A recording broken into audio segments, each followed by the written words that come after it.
دیکھو جی، بسم اللہ الرحمن الرحیم۔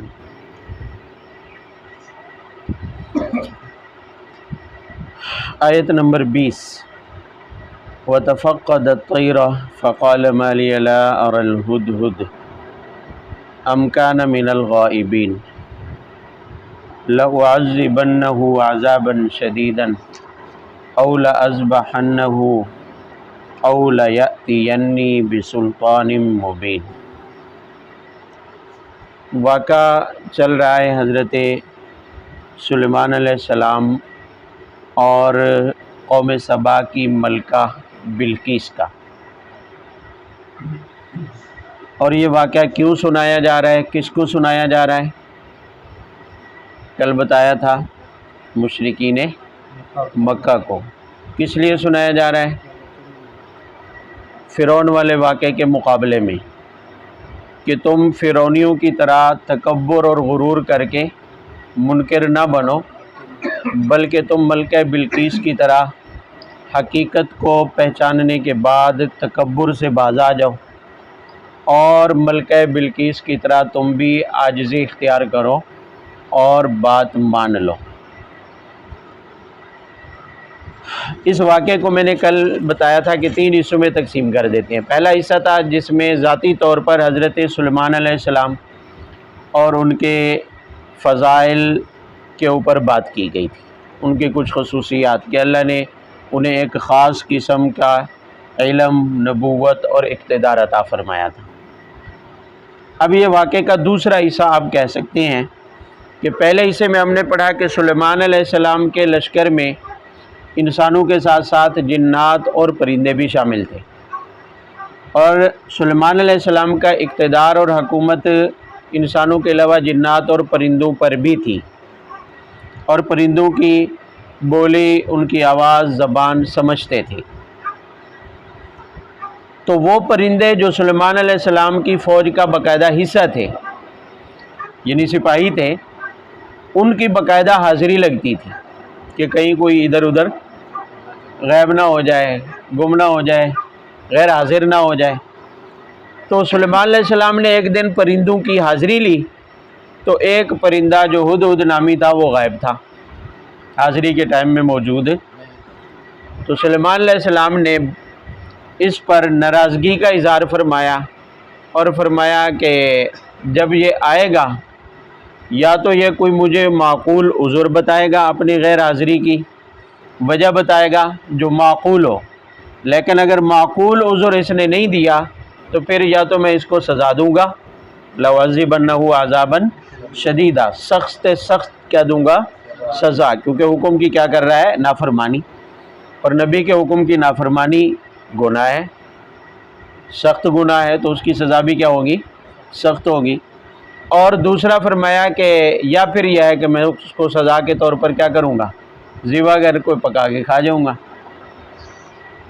یعنی اس کی سزا 2 طریقوں سے ہو سکتی ہے، یا تو سزا ہوگی یعنی جسمانی تکلیف بھی ہو سکتی ہے یا کوئی اور، یا پھر یہ ہے کہ اسے کیا کر دیا جائے گا؟ ذبح۔ اب چونکہ سلیمان علیہ السلام نے صرف سزا متعین نہیں کی تھی، یہ بھی ساتھ کہا تھا کہ کوئی واضح دلیل لے آئے، معقول عذر میرے پاس لے کر آئے۔ تو تھوڑی ہی دیر میں وہ حاضر ہو گیا، ہدہد حاضر ہو گیا، اور آتے ہی کہنے لگا آج میں ایسی خبر لایا ہوں جو تمہیں معلوم نہیں ہے۔ کس کو کہہ رہا ہے؟ صرف حضرت سلیمان علیہ السلام کو نہیں کہہ رہا، ان کے ارد گرد ان کے جو خاص مصاحبین تھے، ظاہر ہے نبی کے اصحاب بھی تو صاحب علم اور صاحب مرتبہ ہوتے ہیں، تو ان سب کو کہہ رہا ہے مخاطب کر کے نبی سمیت کہ احطت بما لم تحط به خبرا، میں ایسی خبر لایا ہوں جو تمہیں معلوم نہیں ہے۔ نبی کو بھی معلوم، کمال ہے، ملکہ سبا کی خبر نبی کو نہیں تھی ہے، اور ہمارے والے کہتے ہیں نبی کیا ہے؟ عالم الغیب ہے۔ یعنی یہ کوئی کمال نہیں ہے کہ نبی کو اس کے مرتبے سے بڑھا دینا۔ عالم الغیب ہونا تو کس کا مرتبہ ہے؟ اللہ تعالیٰ کا ہے، اللہ کی صفت ہے۔ اب جیسے آج آپ نے سنا کہ حضرت عیسیٰ علیہ السلام کو انہوں نے مرتبے سے کیا کیا؟ بڑھایا تو محبت میں ہے نا، عیسیٰ علیہ السلام کی محبت میں آ کر بڑھایا ان کا مقام و مرتبہ، اور اللہ تک پہنچا دیا، معبود تک پہنچا دیا۔ تو مقام و مرتبہ بڑھا دینا نبی کا یہ بھی زیادتی ہے، یہ بھی کیا ہے؟ زیادتی ہے۔ تو عالم الغیب ہونا اللہ کی صفت ہے، اللہ کی صفت ہے، نبی عالم الغیب نہیں ہوتے۔ اب جو ہی اس نے یہ بتایا کہ میں خبر ایسی لایا ہوں جو تمہیں معلوم نہیں ہے، آگے پھر خبر بھی سنا دی کہ جئتک من سبأ بنبأ یقین، قوم سبا کے بارے میں میں ایک یقینی خبر لایا۔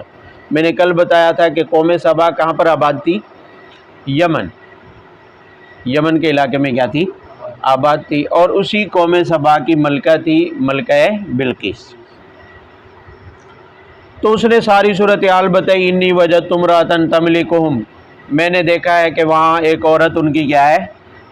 حکمران ہے، ان کے بادشاہ ہے، اور وہ صرف بادشاہ نہیں ہے، اوتیت من کل شیء، اس کے پاس طاقت کے تمام ضروریات موجود ہیں، حکمرانی کی تمام سہولتیں اس کے پاس کیا ہیں؟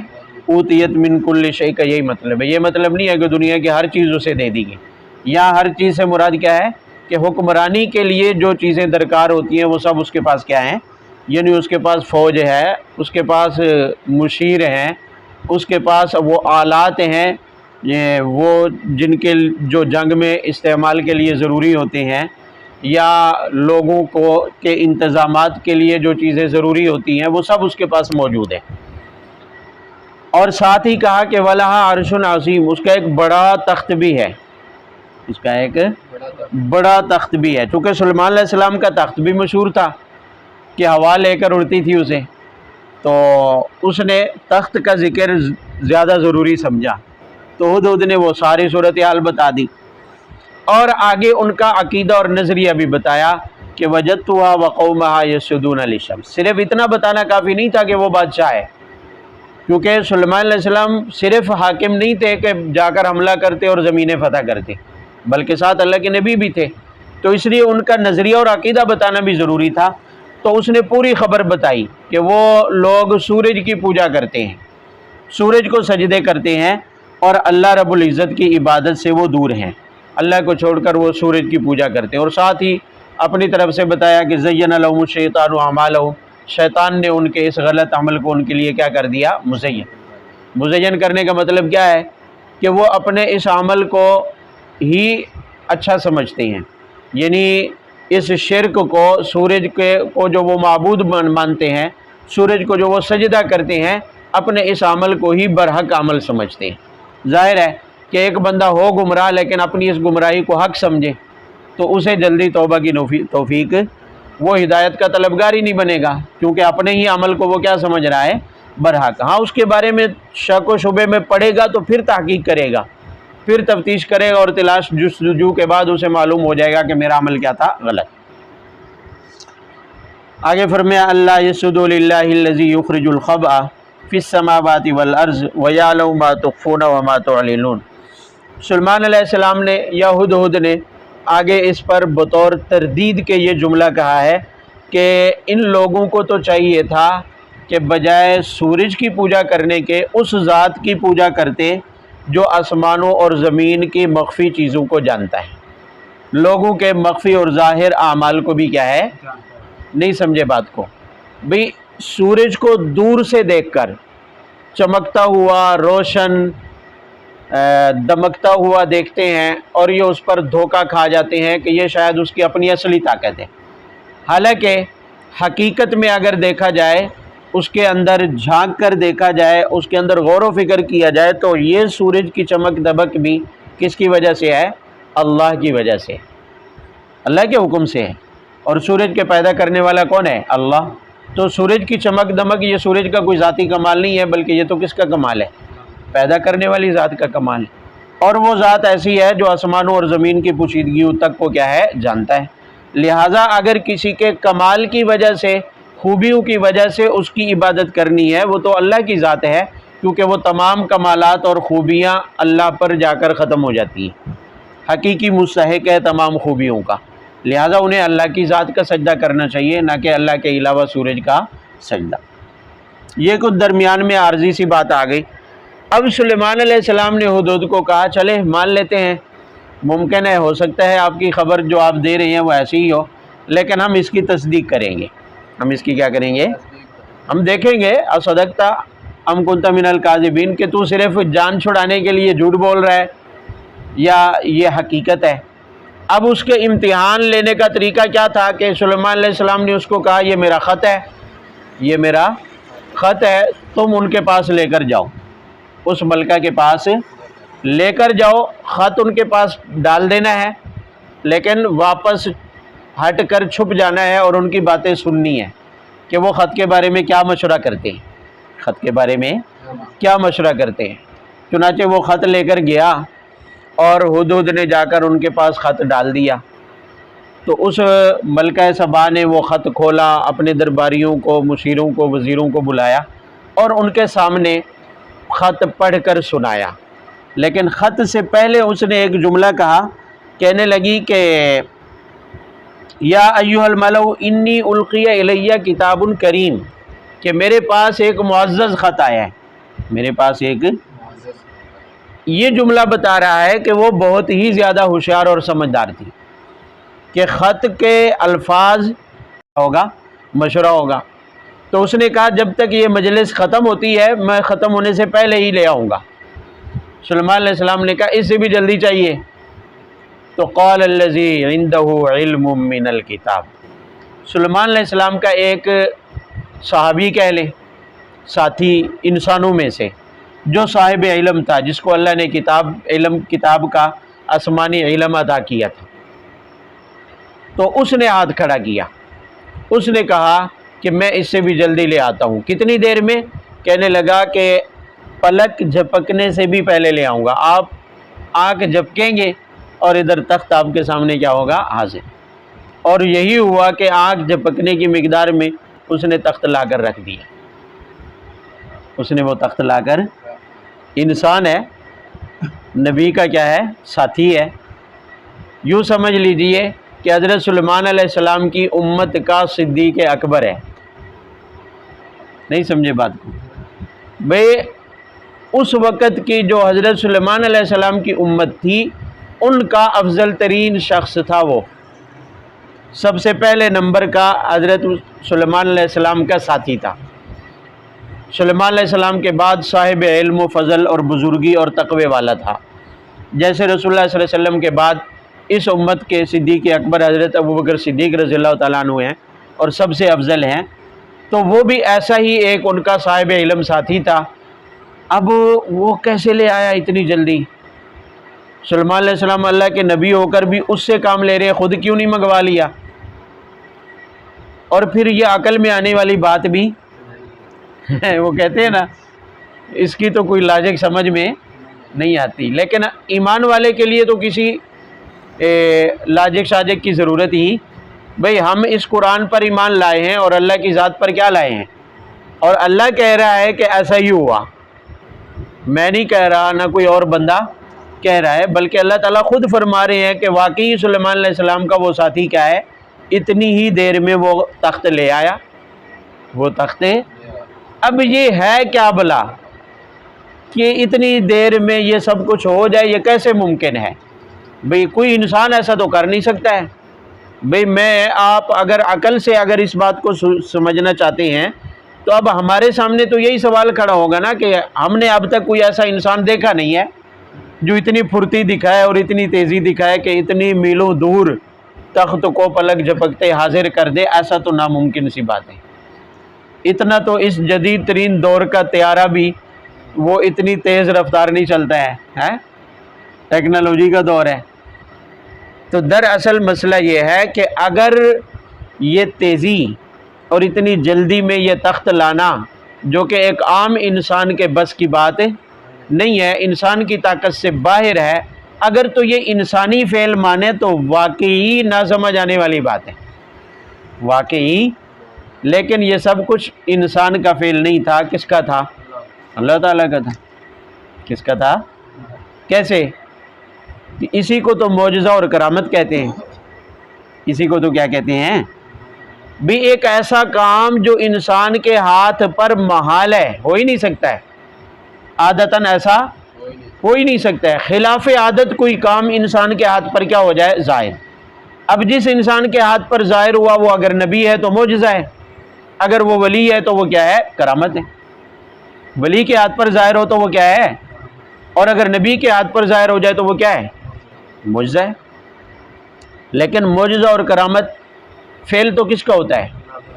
جس نبی کے ہاتھ پر ظاہر ہوا اس کا فعل نہیں ہے، جس ولی کے ہاتھ پر ظاہر ہوا اس کا فعل نہیں ہے۔ اب تو کوئی اشکال نہیں ہے نا، اللہ تعالیٰ تو ہر چیز پر قادر ہے، اللہ تعالیٰ تو ہر چیز پر کیا ہے؟ قادر ہے۔ لہذا اتنی دیر میں اس نبی کے ساتھی کی کرامت ہو گئی، اور خود سلیمان علیہ السلام کی چونکہ موجودگی میں ہوا تو حضرت سلیمان علیہ السلام کی طرف نسبت کریں تو معجزہ ہے، نبی کی طرف نسبت کریں تو معجزہ ہے کیونکہ ضرورت سلیمان کی تھی، اور اگر ان کے ساتھی کی طرف نسبت کریں تو یہ کیا ہے؟ کرامت ہے۔ اور معجزہ اور کرامت دونوں ہی کس کے فعل ہیں؟ اللہ تعالیٰ کے ہیں۔ لہٰذا اتنی دیر میں ہو سکتا ہے، اس سے بھی تھوڑی دیر میں ہو سکتا ہے، کیونکہ اللہ تعالیٰ کے لیے تو نہ کوئی مسافت ہے نہ کوئی دوری ہے، کیونکہ وہ مسافت کا بھی خالق ہے، وقت کا بھی وہ کیا ہے؟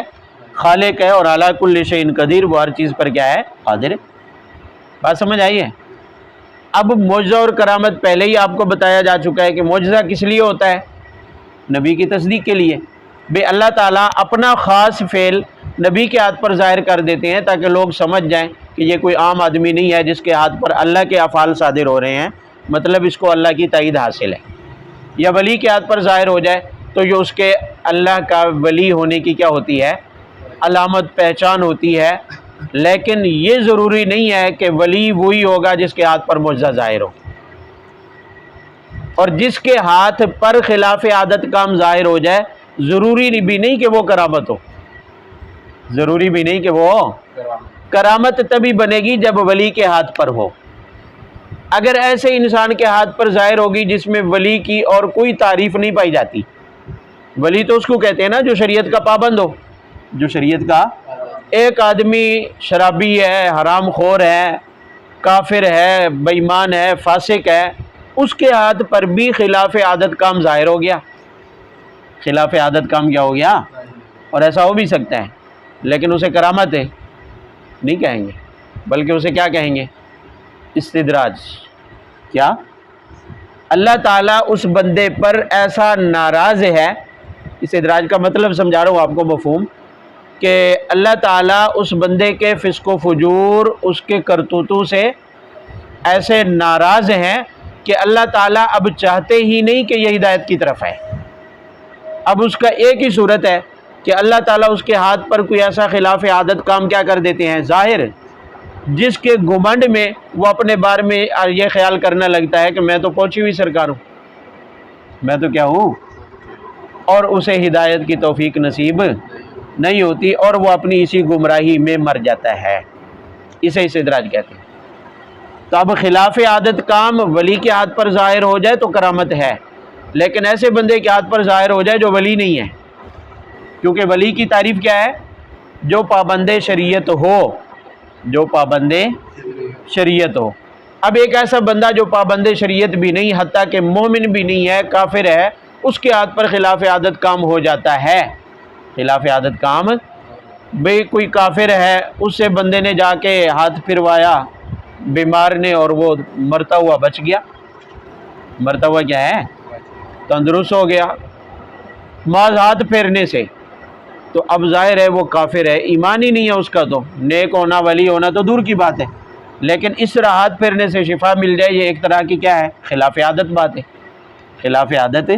نہ کوئی اس نے انجیکشن لگایا، نہ تعویذ باندھا ہے، نہ کچھ کیا ہے، بعض ہاتھ پھیرا ہے اور ادھر شفا مل گئی ہے، تو اللہ تعالیٰ نے اس کے ہاتھ پر یہ کیوں ظاہر کیا؟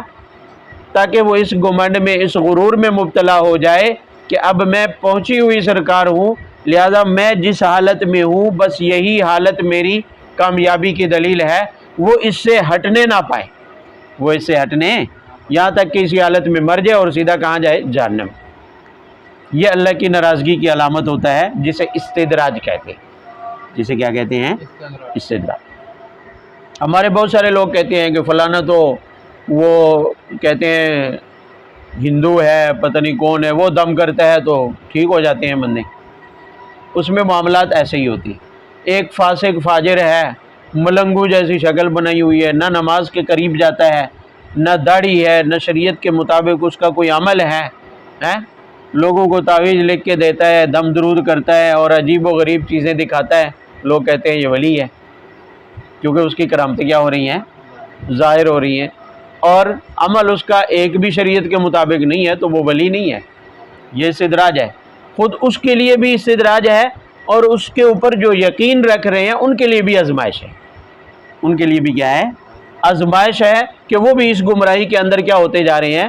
پختہ ہوتے جا رہے ہیں، اور اس کو اپنے گھر میں لا کے بٹھاتے ہیں، جی پیر صاحب آ گئے، حضرت جی آ گئے، اور حضرت جی کی حالت کیا ہوتی ہے کہ دن رات بدکاریوں میں مبتلا، شراب میں مبتلا، ہمارے سامنے ہے، ہمیں پتہ ہے، ہمارے دیکھے ہوئے ہیں، سارے دن کتوں کے ساتھ کھیلنا، دن رات شرابیوں کے ساتھ پڑے رہنا، شرابیں پینا، اور ملنگو جیسی شکل بنائی ہوئی، اور جب مریدین آتے ہیں تو صاف ستھرے کپڑے پہن کے بیٹھ کے سیدھے ہو کے اسی شرابی کے پاؤں ہاتھ چوم رہے ہیں لوگ، اور اسے پیر صاحب کہہ رہے ہیں، اور ان کی کرامات کے بھی قائل ہیں، اور اللہ کا ولی بھی مان لیتے ہیں۔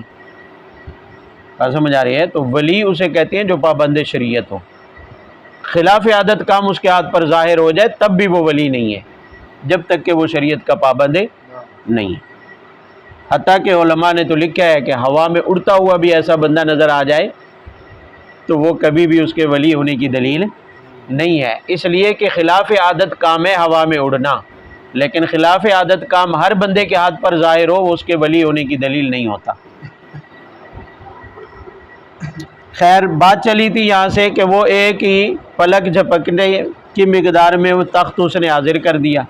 سلیمان علیہ السلام نے دیکھا مستقرن عندہ، واقعی وہ تخت تو ایک پلک جھپکنے کی مقدار میں سامنے ہے، پلک جھپکنے کی مقدار میں سامنے ہے۔ پیر شف ہوتے تو ہیں ریکارڈ کرتے بھی، کیمرہ لے آؤ، کیمرہ لے آؤ، میری کرامت ظاہر ہو گئی، میں پہنچی ہوئی سرکار، لیکن وہ اللہ کے نبی تھے، وہ اللہ کے نبی کبھی بھی اللہ کے فعل کو اپنی طرف منسوب نہیں کر سکتے، اس پر اترائیں گے نہیں۔ فوراً کہا کہ ھذا من فضل ربی، سلیمان علیہ السلام نے کہا یہ جو کچھ ہوا ہے نہ میرا کمال ہے اور نہ میرے اس ساتھی کا کیا ہے؟ کمال ہے جو تخت لے کے آیا ہے، بلکہ کس کے فضل سے ہوا ہے؟ اس لیے کہ فعل اللہ کا ہے، اس لیے کہ فعل آ گئی کہ نبی مختار کل نہیں ہوتا، نبی مختار کل ہوتا ہے، سب کچھ نبی کے اختیار میں، کس کے اختیار میں ہوتا ہے؟ اختیارات کا مالک کون ہے؟ بھئی اس سے آپ کو کیا لگا؟ ایک انتظام نبی نے کیا، سلیمان علیہ السلام بھی یہی دکھانا چاہتے تھے اس تخت کو تبدیل کر کے، کیا کہ بھی تمہاری نظروں کا دھوکہ ہے، نظریں دھوکہ کھا سکتی ہیں، لیکن اس سے ہدایت ملی؟ سلیمان علیہ السلام نے کوشش تو کی، لیکن اس سے ہدایت سلیمان کے اختیار میں نہیں تھی، ہدایت سلیمان علیہ السلام کے اختیار میں نہیں تھی، اختیار صرف کس کا چلتا ہے؟ اللہ کا، اور ایسی جگہ سے ہدایت دے دی اور اس کو نظروں کا دھوکہ بھی سمجھا دیا جہاں سلیمان علیہ السلام نے سوچا بھی نہیں تھا، سلیمان علیہ السلام نے جو منصوبہ بنایا ہی نہیں تھا وہاں وہ نظریں اس کی دھوکہ کھا گئی اور اللہ تعالیٰ نے اس کو ہدایت دے دی۔ تو اختیار کس کا ہوتا ہے؟